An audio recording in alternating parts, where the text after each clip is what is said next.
Now, this story probably won't shock you in a certain sense, but it'll probably shock you in a different sense. Like if I were to tell you that a far leftist who threw a Molotov at a cop car blamed a black guy for giving her this Molotov, you'd probably be like, well, I'm not surprised that the far left are racists, but I'm actually surprised that, well, maybe I'm not surprised about any of it. Maybe no one would be. I'm surprised at the circumstances of this, but I'm not surprised to find out leftists are racist, man. It's literally the story. Protester blamed black man for giving her Molotov cocktail gear. Then cops found note from a white painter. Really? Check this story out from the Daily Beast. When 27-year-old Samantha Shader was first arrested for allegedly throwing a Molotov cocktail at police, she told detectives that the supplies, including glass bottles, were given to her by a group of black men and women, according to federal courts. I'm sorry, I'm getting really mad already at this. I absolutely despise these far left Antifa people. They're seriously racist people. I can't tell you. I can't stress enough. Every time I bring it up, that rage. I assume they like it. And the activists around them like it. But when I have stood and I have covered these stories, hearing the far left screaming racial slurs, I have never wanted to hit somebody more in my life. These people are disgusting. Let me read you this story, and then maybe you'll be mad too. Weeks later, on Friday, police arrested a white man who admitted to providing the materials, 29-year-old Timothy Amerman, according to court records and a Facebook page that appears to belong to Amerman. He works as a painter in Saugerties, New York. Amerman faced up to 10 years in prison if convicted of civil disorder or civil disorder conspiracy, for which he was charged in a federal complaint this week. Shader allegedly threw the explosive at a police vehicle with 4 New York Police Department officers inside at 11 p.m. on May 29th during the nationwide unrest following what happened with George Floyd. Prosecutors have claimed that Shader bit one of the officers' legs when she was being taken into custody. She was arrested early the next morning in Brooklyn and waived her Miranda rights, telling law enforcement officers that she was approached on the street and given the bottle by a black male who was in a group with one other black male and black woman. Federal prosecutors allege in the federal complaint against Amerman. So what do? They come out and claim the justice system is biased. It's unfairly targeting minorities. Yeah. You want to know why? Historically? Because people like this would tell the cops a lie to save their friends, and they're racists. America is great. Happy 4th of July, everybody. Most people in this country are not racist. Most people are good people, want to live together, smile, have a burger, a brat, a beer, whatever it is. Maybe you're vegan, vegetarian, you're going to have the salad on the side, but we can all hang out and be friends, and hopefully we get through these dark times. But these people seek to subvert your mind with lies. They would tell you they're fighting against racism, and let me tell you, they are some of the most offensively racist people I've ever seen. I'm sorry, man, this story really, really, really gets me mad. Of all of the people to do something like this, I can't say I'm surprised. The cops caught her. The stupid revolutionary who thinks she's playing riots and rebels, going to change the world and create her Marxist utopia. And then when the police catch her, she says, oh, it was the black man who gave the Molotov cocktail supplies, when it wasn't. Because she knew what? What did she think? That they would eat up the lies, that she could exploit the racism to get away with it? Shader described the man who handed the bottle to her as a thicker guy with hair in skinny dreads that were different colors. And the second man as smaller than the first, who wore a hat that concealed his hair. And what happens then? What happens when the cops go out and they find somebody who looks like this and they say, you fit the description, you're coming in. And this innocent guy gets jammed up because she's racist. Shader stated that she felt it was important at the time she took the bottle because she was the only white person in the area. Just going full on for the racism. Prosecutors said that Shader, who was allegedly caught on camera hurling the bottle toward the police vehicle, had been previously arrested 11 times in 11 states. She was reportedly convicted in 3 of those incidents. Shader's court-appointed lawyer, Amanda David, has repeatedly declined to comment on the charges, and she did not immediately respond to a request for comment from the Daily Beast on Saturday. But when officers searched the car Shader and her sisters drove to New York City from her home in Catskill, police said they found a note with Amerman's fingerprints that read, I found a few more glass bottles than I thought I had. Though still not many, I'm giving you my mask in hopes that helps. Wish I had more. There's also a big bag in here for you. Be safe, please. Really good luck. Love, Tim.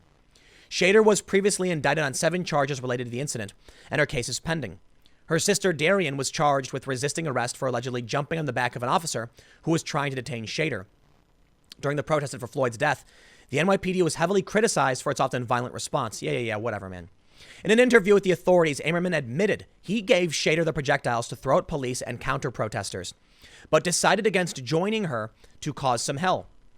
Amerman was set to appear in federal court in Albany on Saturday afternoon, followed by a bail hearing. He was still in custody on Saturday and did not yet have a defense attorney listed on federal court documents. What an absolute scumbag, vile, racist piece of trash. The Daily Beast is a pretty lefty publication, so I'm sure many other left-leaning individuals and social justice activists can share in the same feeling of anger I have for these disgusting racist morons. The funny thing about this story, I'm sure we can all get behind just how despicable this individual has. Maybe the real social justice activists can take hand with a Trump supporter and sing songs in unity about how disgusting these people are. I did a segment earlier about members of the black community complaining about Antifa and the far left hijacking their movement. It's what really, really makes me mad about all of this.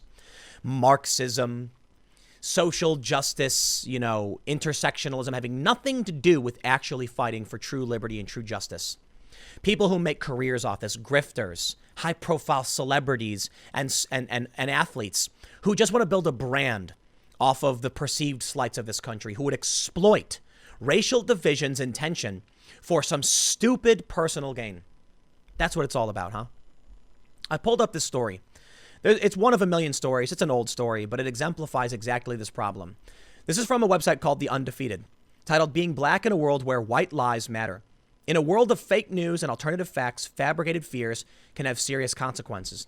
And they show an image of Emmett Till, a black 14-year-old Chicago boy who he was lynched because he was falsely accused of whistling at a white woman.